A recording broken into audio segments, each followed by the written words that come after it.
مودی کا دورہ مقبوضہ کشمیر کشمیریوں کے زخموں پر نمک پاشی کے مترادف ہے، جنہیں قاتل بھارتی فوجی روزانہ کی بنیاد پر قتل، معذور اور بینائی سے محروم کر رہے ہیں۔ ظالم و جابر بھارتی حکمرانوں کے مقبوضہ علاقے کے دورے آزادی پسند کشمیریوں کے لیے بے معنی ہے۔ مودی حکومت مقبوضہ علاقے میں لاکھوں فوجی اہلکاروں کے پہرے میں مختلف طرح کی تقریبات کے انعقاد کے ذریعے عالمی برادری کو یہ تاثر دینے کی کوشش کر رہی ہے کہ علاقے میں حالات معمول کے مطابق ہیں۔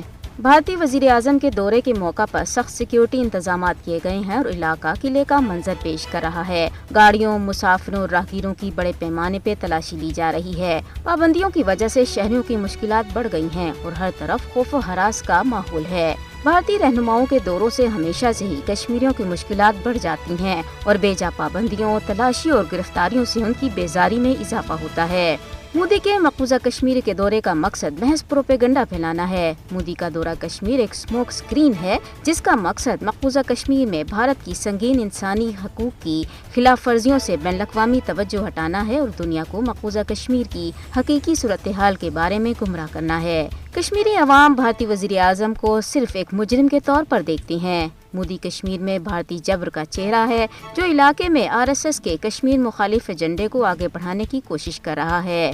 مودی حکومت نے مقبوضہ کشمیر میں ظلم اور بربریت کے تمام سابقہ ریکارڈ توڑ دیے ہیں اور اب وہ مقبوضہ علاقے کی ڈیموگرافی کو تبدیل کرنے پر تلی ہوئی ہے۔ 10 لاکھ سے زیادہ بھارتی فوجوں کی تعیناتی کے باوجود بھی بھارت مقبوضہ کشمیر کے زمینی حقائق کو کبھی تبدیل نہیں کر سکتا۔ مودی کو یہ بات ذہن نشین کر لینی چاہیے کہ ان کے وحشیانہ حربے کشمیریوں کی بھارت سے دوری میں اضافہ کریں گے۔ دنیا کشمیر میں نام نہاد ترقی کے نئے دور کے آغاز کے بھارتی دھوکے میں نہ آئے۔ مقبوضہ کشمیر میں بھارت کی نام نہاد ترقی جاری جبر اور قبضے کو چھپانے کا ایک حربہ ہے۔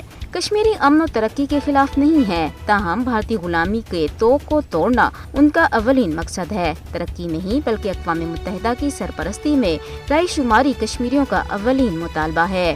مودی کا مقبوضہ کشمیر کا دورہ آزادی پسند کشمیریوں کے لیے بے معنی ہے۔